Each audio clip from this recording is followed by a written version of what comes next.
All, happy Veterans Day to all our veterans out there listening or watching. Thank you for everything you've done for our country. Um, I didn't get a chance to see the stuff during the game, but I heard the applause. But anyway, happy with our performance for the most part. I thought we've becoming more consistent on both ends of the floor. Um, and I thought Ball State was on tape a really scrappy team, was going to give us some issues in driving lines and digging basketballs loose off the dribble if we weren't careful with it. And they exposed some of that. And I'll pick that apart on film. But I thought our start was really good.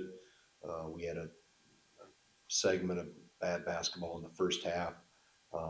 Second half, I thought for the most part we were in control and did some good things. Obviously, it helps when shots go in, makes everything else look good. But again, good contributions off the bench. I thought Braden Carrington played really well, getting more comfortable with who he is as a player and in game situations.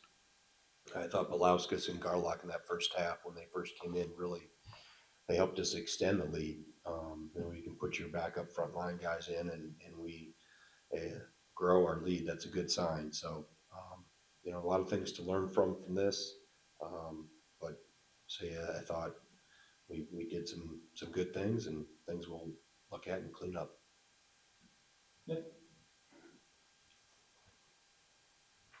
Greg, you touched on Garlock there. It seems that he's really kind of found a little bit of a niche at the top of the key, just being a post feeder, obviously right on the money. Is that something that you saw from him at Middleton, and just where have you seen kind of that weapon grow so far here? Yeah, no, I think it's something that he's worked at. And we've talked about, and we work on it every day. When those we go to our breakdown stuff with our by positions, they're working on that pass a lot. So, when you have bigs that can pass, man, that's a heck of a weapon. And obviously, 3 assists, no turnovers for him. Um, he's at that size, 7'1", to be able to throw over people and catch mismatches or catch switching if they're switching the other big and with the ball screen that's taking place away from Will. For him to see that and read that and be able to deliver it, it's not surprising because he throws a lot of those in practice too that are right on the money. So, like I said, bigs that we've had a lot of them here that are highly skilled over the last 25 years that have a feel for that, and he's obviously the next one in line. Michael, those shots obviously weren't falling at the end of the first half. What Mm-hmm. did you feel like the way the ball was moving and the looks that you were getting? That segment where we played bad basketball wasn't moving, and obviously um, that caused the shots not to go in because you're not taking the best shot you can get. So I thought we took good shots when we could have turned good ones down to get great ones, and moved it a little bit more. I thought that early we were really moving it, and finding the open guy, maybe as well as we have all year. But then we sputtered again. We over dribbled and we didn't change sides of the floor enough. So I'll look through and break down shot quality, but when you have a team that's built to shoot them, I'm not going to micromanage, unless it gets really egregious. And I don't think there were any that were too far out of character. It was the ball movement that stopped. We got stagnant and we over dribbled. That's where we played this that segment of bad basketball. Cam, played Will and Alexis together for extended periods. What were you trying to get out of that lineup, and what did you see out of it?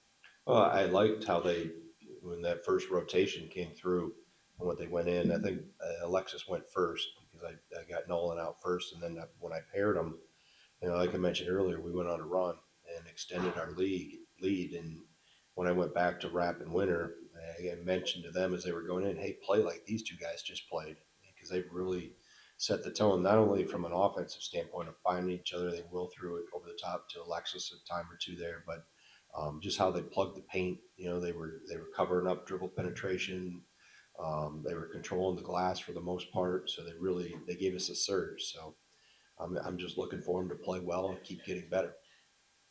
Nolan Winter, with his 19 and 10 in 20 minutes, you were talking last week about kind of wanting him to have that demeanor to dominate. Is this kind of closer to what you're looking for from him? Oh, there's still some plays that I think he could be more emphatic with and more aggressive.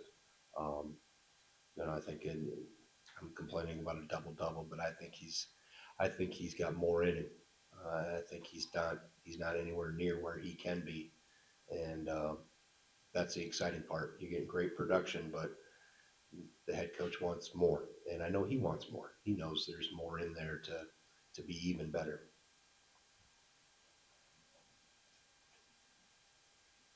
Defensively, it felt like you guys were pretty sound both on the perimeter and do you feel like this was your most complete game? And also, what does a guy like Andrew Brody do with the way he moves defensively? Yeah, In what? this team?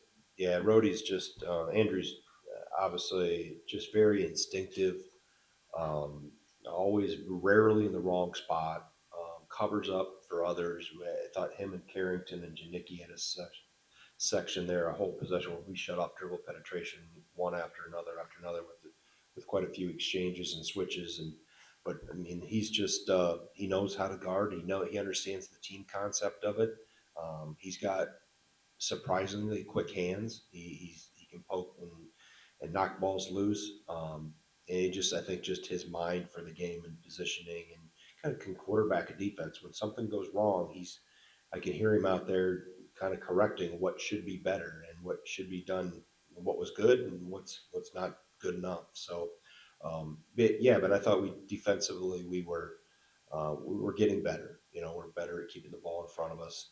Um, we're better at recognizing when we need to exchange or switch if there's sharp angles on dribble penetration. And I think all in all, a pretty good defensive night. I didn't think there was a lot of easy looks at the rim, and we didn't have a lot of breakdowns on dribble penetration. But I'm sure I'll find more as I comb through the film.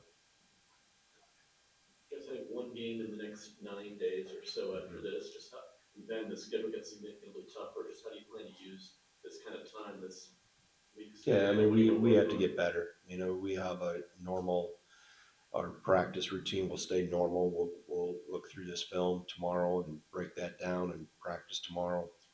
I think Thursday's our off day, and then we'll use Friday, Saturday, Sunday to prep for Monday for the next game, and then I believe we travel on Wednesday out to Utah, so the following Wednesday um, for that game with BYU. But right now we have enough to work on. I don't have to search for things. I don't have to call practice off early because I run out of things to work on. We got plenty to get better at.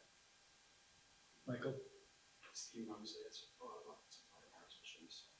How have the players handled, I guess, not getting a ton of looks game in, game out? Is that something that they've had to deal with early in the year? No, I haven't. I mean, if you have the like-minded guys in your locker room, you shouldn't have that issue. And I want unselfish players, and we talk about that a lot. I think we address that in recruiting, and we want to make sure, obviously everybody wants to score and have the headlines and those things, but the first priority has to be to have a successful team and and an improving team, and they understand.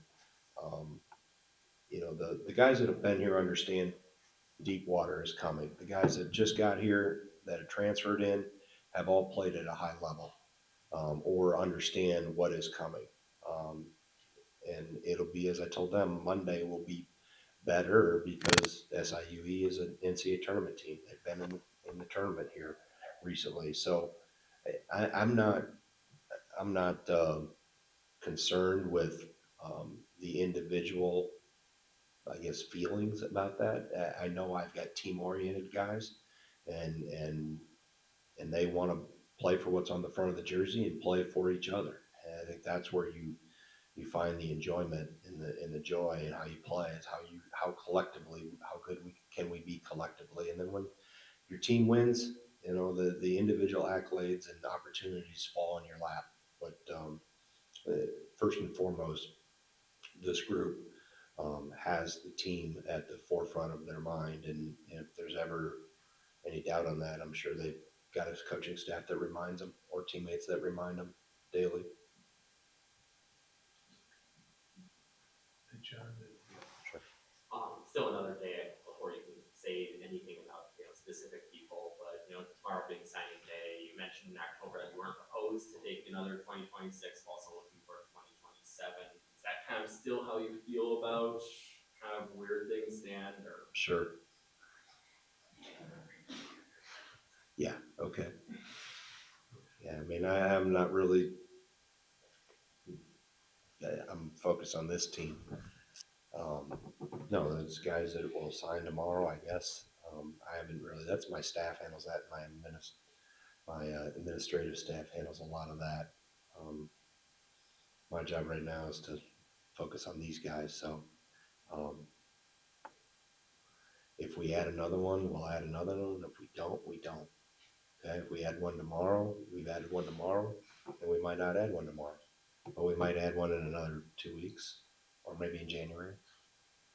I guarantee we'll have some by March or April because there's going to be a, you know how the world works. So I don't. I'm joking with you, John.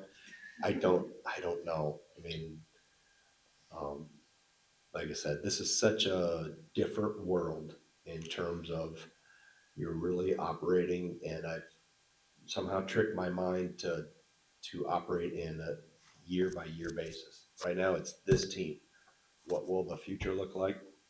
I'll worry about the future when the future comes or when we get. But right now, it's these 14 guys. So as we add to it or add to the future, it's great.